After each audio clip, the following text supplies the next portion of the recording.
Greetings, my fellow freedom lovers, sovereign thinkers. Thank you for tuning in to LL3 Podcast. My name is Craig, transmitting from the beautiful swampy mangroves of South Florida, and today's date is Wednesday, November 25th, 2020. Oh, yeah. Well, it's fun because Thanksgiving is tomorrow in the United States, and went to the supermarket. Wasn't that hectic? Well, at least everyone planned ahead, which is good. A lot of folks are probably out and about, traveling, all that good stuff. But everyone be safe. Not just here in South Florida, but beyond, worldwide. There's a lot of insanity, I would say. Havoc, geopolitically speaking. And speaking of havoc, hearing a lot of talk on what's going on. Hearing people's views. I read a couple of articles about that yesterday, and so I do a couple of messages, which is both from the epochtimes.com. The coup still continues. Yes, the communist or NWO coup. And this one just came from the Epoch Times. I said, I know I'll repeat myself, so forgive me. This one's entitled America's Critical Point in Time. And that's what they have to say about this. The decades-long communist assault on America is reaching a climax. From its founding up to the present, the United States of America has represented a beacon of light that has shone forth with religious freedom and freedom of speech not witnessed in other parts of the world. What many have failed to realize, however, is that over the past several decades, this great nation has slowly been infiltrated by the communist specter. Amid credible allegations of voter fraud and election irregularities. Sorry, I got a little tongue twist there. America is now on the brink of falling into the communist abyss. The communist specter gave a rise to the regimes of the Soviet Union, Cuba, North Korea, and China. Its ideology of totalitarianism seeks control over rather than flourishing of mankind.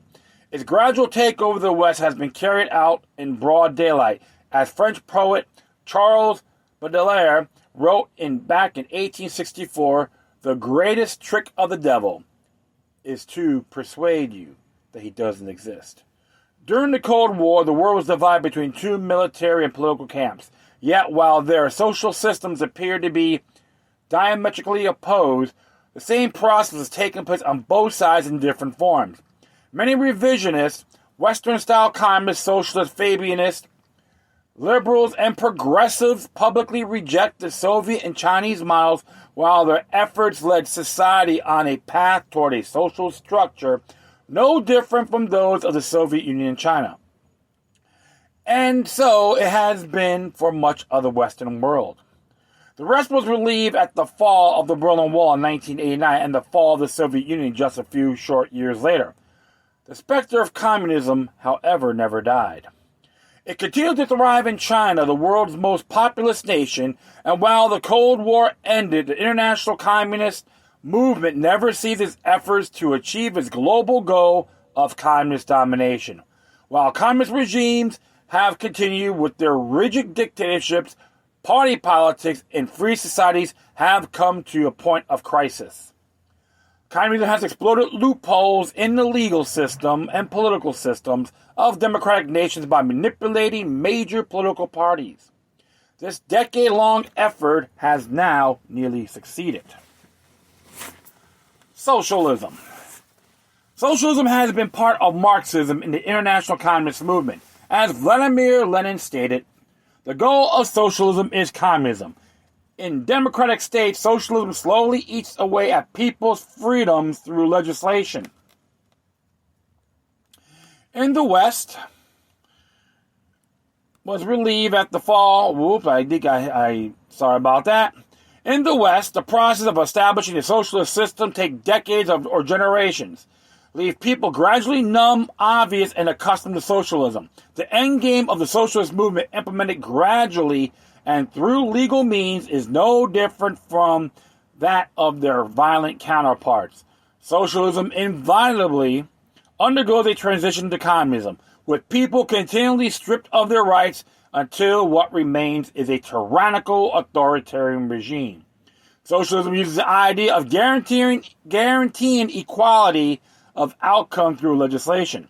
But this seemingly noble goal goes against nature. Under normal circumstances, people of all kinds naturally vary in their religious beliefs, moral standards, cultural literacy, educational backgrounds, intelligence, fortitude, diligence, sense of responsibility, aggressiveness, innovation, entrepreneurship, and more. In actuality, socialism's pursuit of equality drags down morality and deprives people of the freedom to incline toward goodness. So in other words, you want you to be dumb, stagnant, and happy, and give you some goodies. Socialism uses political correctness to attack basic moral discernment and artificially force everyone to be the same. This has come along with the legalization and normalization of all manner of the antithesis and profane speech, sexual perversions, demonic art, pornography, gambling, and drug use. The result is a kind of reverse discrimination against those who believe in God and aspire to moral elevation, with the goal of marginalizing and eventually getting rid of them. Leftists and other pernicious agendas have been able to acquire so much mainstream influence in Western countries, largely due to the help of mass media. In countries run by communist regimes, all outlets are subject to state censorship, if not directly controlled by the Communist Party. Elsewhere, the media has been brought under the sway of financial and partisan bias. Honest reporting and discourse are buried by an avalanche of sensationalism, political virtual signaling, and outright fake news. All around the world, socialist and communist movements have taken advantage of economic unrest and the pandemic to edge themselves into positions of influence with the eventual goal of overthrowing the existing social order. We are now seeing the same playing out in America. The United States has gone far along with the socialist ideology. Mainstream media champion the ideas of equality and to follow the Chinese Communist Party's attacks on America. Our younger generations have come to view socialism favorably and are among the most fevered in taking part in protests and riots aimed at destroying our cultural heritage. Meanwhile, society at large has come to support the idea that the government should provide health care, education, and perhaps eventually cost of living. Knowingly and unknowingly, we are gradually trading our freedom for a system that controls people. Socialism and communism claim full ownership over all property and human beings. Socialism demands people give up their belief in God and instead take the state as God. The United States, founded on a fundamental belief in freedom, has become a country where freedom gets betrayed. This has now come to a head with the 2020 election and credible allegations of voter fraud. The nation that stands to gain for the most from this is China, where the CCP has ruled brutally for more than 70 years, resulting in an unnatural death of at least 65 million people. For Communist China, the United States has always stood in the way of the Communist objective of global control. The Communist regime's goal has always been to overthrow the United States and become the dominant power in the world. For decades, it has worked toward this objection and is now close to attaining it. Its methods of subversion are sophisticated and run deep. FBI Director Christopher Wray said in July that the agency has nearly 2,500 open counterintelligence investigations related to China, and that the agency opens a new one about every 10 hours. China's rise, however, was halted and even reversed under the Trump administration, which recognized the mortal threat of the CCP to the United States. Secretary of State Mike Pompeo described the CCP as the central threat of our times. A nationwide effort has been underway to rid the United States of the CCP's influence, as well as counter the party's aggression overseas. Needless to say, the Chinese Communist regime stands to gain a lot from an end to the Trump presidency. Excuse me here. A battle between good and evil. Communism teaches people to replace belief in God with atheism and materialism. As a consequence, in today's world, the criteria for discerning good and evil have been inverted. Righteousness is cast as wickedness and vice as compassion. By the start of the 20th century, atheistic and anti-traditional thought had begun to gradually seep into school curricula, facilitated by leftist pedagogical, that's an interesting word there, experts who had infiltrated academia and held sway over educational policy. The public is inculcated with a modern consciousness and mobilized to overpower the minority of people who stubbornly hold to tradition. Intellectuals levy heavy criticism of folk cultures around the world, fostering narrow-minded prejudice among their undiscerning audiences. The concepts of critical and creative thinking are abused to pit those of the younger generation against authority, preventing them from absorbing the knowledge and wisdom of traditional culture. In communist countries, after the bearers of traditional culture were slaughtered, the bulk of the population was indoctrinated to participate in revolution. After the CCP seized power, it took 25 years to nurture a generation of wolf clubs, a Chinese term for those who grew up under communism and were indoctrinated to hate and kill class enemies. They were encouraged to fight, smash, rob, and burn indiscriminately.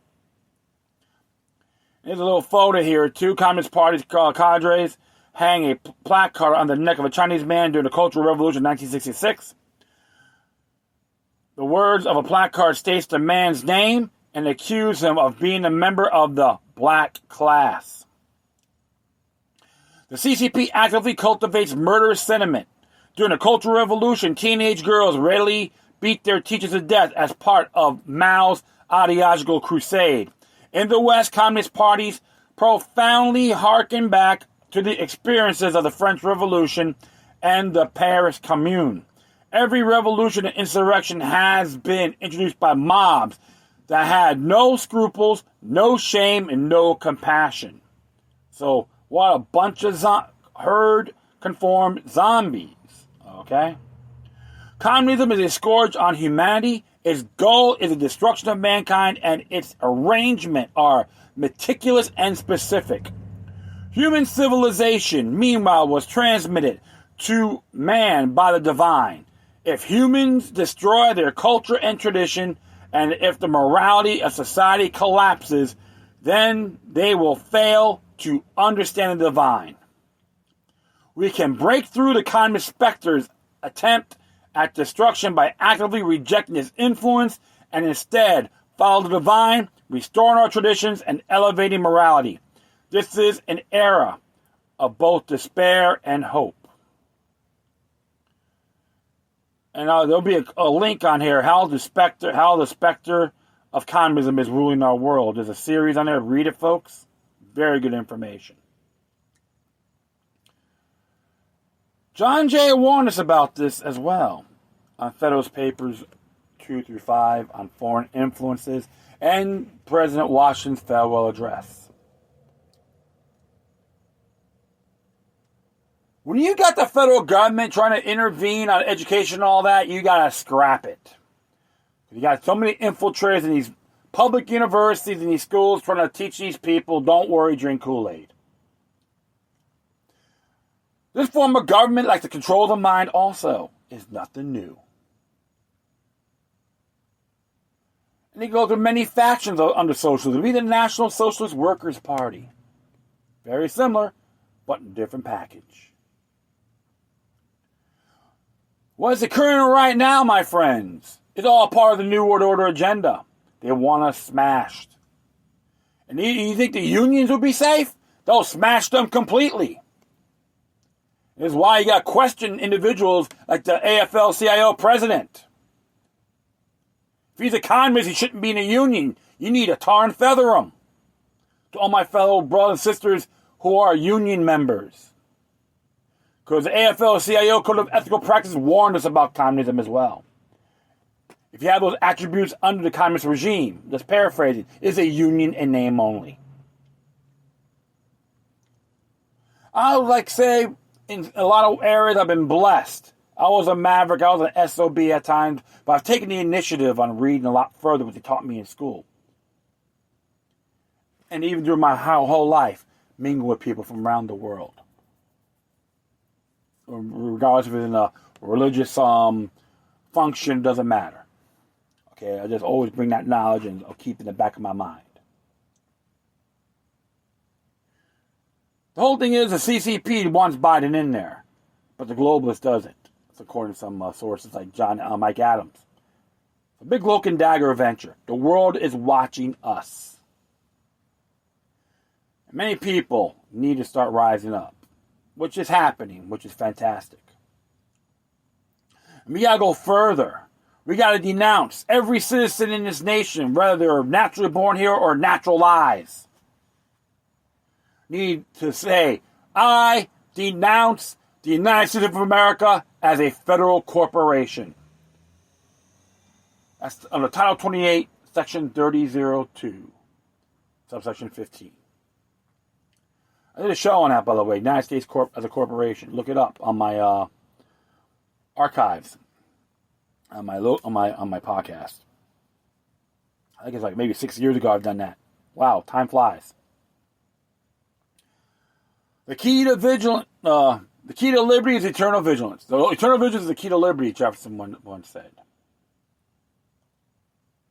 But here's the thing. We don't need the mainstream garbage media.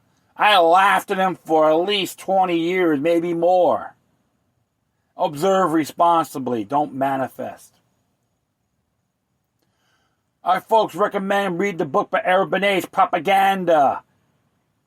Talk about public relations, how they can manipulate, twist, knee-jerk reactions.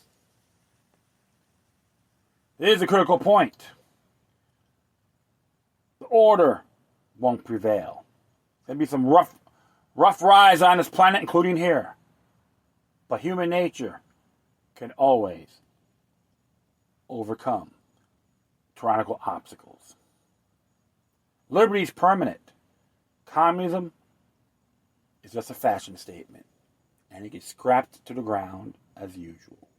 So never, ever follow their hype. It's nothing more than a rhetorical deception. Just going to do one more here. When it comes to the movement of the synthetic movements, like to discriminate, like to be prejudicial, very similar. It's always been like that for many, many, many, many years. And the Epoch Times released this one as well. I think it's on careers.com also. But this one here is called Discrimination and Prejudice by Dr. Walter Williams. Some of the confusion in thinking about matters of race stems from the ambiguity in terms that we use. I'm going to take a stab at suggesting operational definitions for a couple of terms in our discussion of race. Good analytical thinking requires that we do not confuse one behavioral phenomenon with another. Let's start with discrimination. Discrimination is the act of choice, and choice is a necessary fact of life. Our lives are spent discriminating for or against different activities and people. Some people shop at Wegmans and thus discriminate against Food Giant. Some students discriminate against George Mason University and favoring attending Temple University. Many people are racially discriminated by marrying within their own race rather than seeking partners of other races. People discriminate in many ways in forming contracts and other interrelationships. In each case, one person is benefited by discrimination and another is harmed or has reduced opportunities. What about prejudice? Prejudice is a useful term that is often misused. Its Latin root is prejudicium, meaning an opinion or judgment formed without due examination. Thus, we might define a prejudicial act as one where a decision is made on the basis of incomplete information. The decision maker might use stereotypes as a substitute for more complete information. We find that in a world of costly information, people seek to economize on information costs. Here's a simple yet initiatively appealing example. You are headed off to work. When you open your front door and step out, you are greeted by a full-grown tiger. The uninteresting prediction is that the average person would endeavor to leave the area in great dispatch. Why he would do so is more interesting. Unlikely that the person's fear and decision to seek safety is based on any detailed information held about that particular tiger. More likely, his decision to seek safety is based on tiger folklore. What he has been told about tigers or how he has seen other tigers behave, he prejudges that tiger. He makes his decision based on incomplete information. He uses tiger stereotypes. If a person did not prejudge that tiger, he would endeavor to seek more information prior to his decision to run. He might attempt to pet the tiger, talk to him, and seek safety only if the tiger responded in a menacing fashion. The average person probably would not choose that strategy. He would surmise that the expected cost of getting more information about the tiger is greater than the expected benefit. He would probably conclude, all I need to know, he is a tiger. He's a tiger, and he's probably like the rest of them. By observing this person's behavior, there's no way we can unambiguously whether the person likes or dislikes tigers.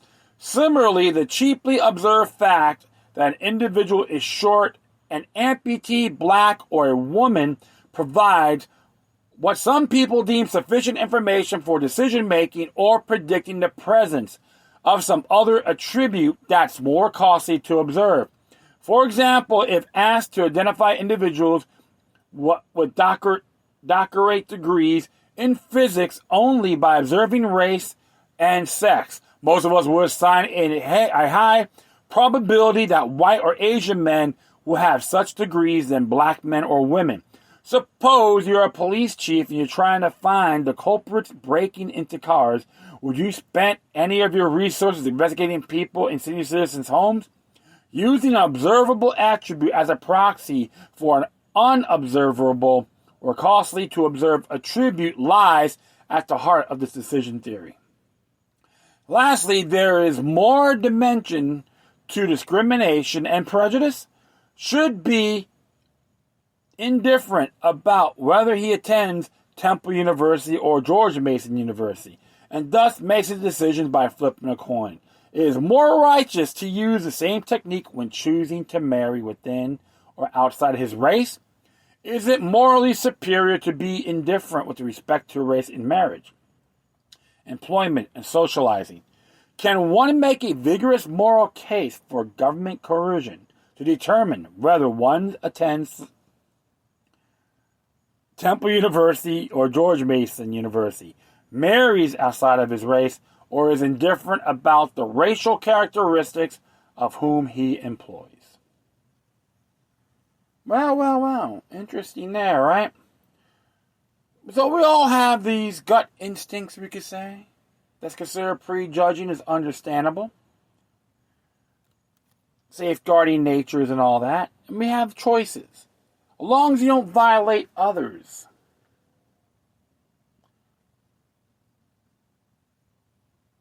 That's the thing you gotta look at. Yeah, I judge people by their actions.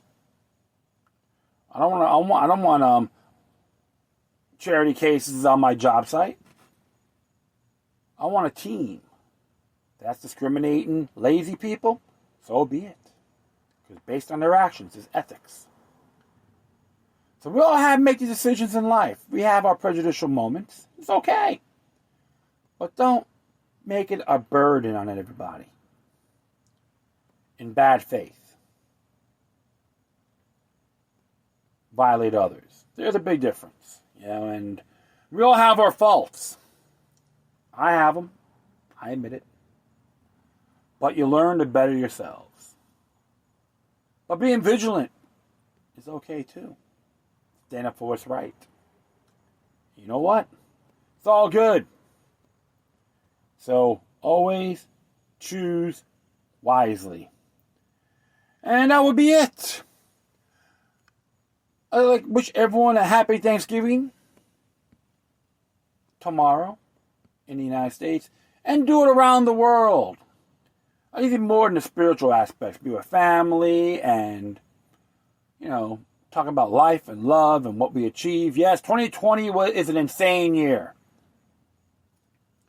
But I have to admit, overall, it was good for me. Yeah, I was out of work for a while, and I don't like it. My industry got shut down. However, I made some achievements on a personal level. So I never let that distract me. And there's a lot of beautiful people on less, bigger obstacles than myself. Especially ones that are married couples, fathers that try to take care of their kids. And it's a shame. And I do find it's disturbing. This is why, friends, stick to liberty, not tyranny. It's time to tell the state to stick it. Because the bottom line is this: they need us more we need them. Deep down inside, they know I'm right. So, like I said, wish you a safe, happy Thanksgiving weekend. And that will be it. I thank everyone for listening. Plus, feel free to download and share us throughout your social media networks. If you have any questions, comments, or if you send something that's interesting you want to check out, whatever you do, please send your correspondence to Decorum. I'm on PocketNet as well. I think it's Roman numeral 3 because it looks like I made an error on the other one. That's okay. And I'll be editing all these both articles to be in my footnotes as well. And if you want to contact me, you can email me at lookyaluck3@gmail.com. Number 3 to be exact. Or you could, I always prefer Proton anyway. lookyaluck03@protonmail.com. Support the Epoch Times, creators.com. Guy looks like Walter Williams on there as well. Dr. Walter Williams. So, always enjoy his work, by the way.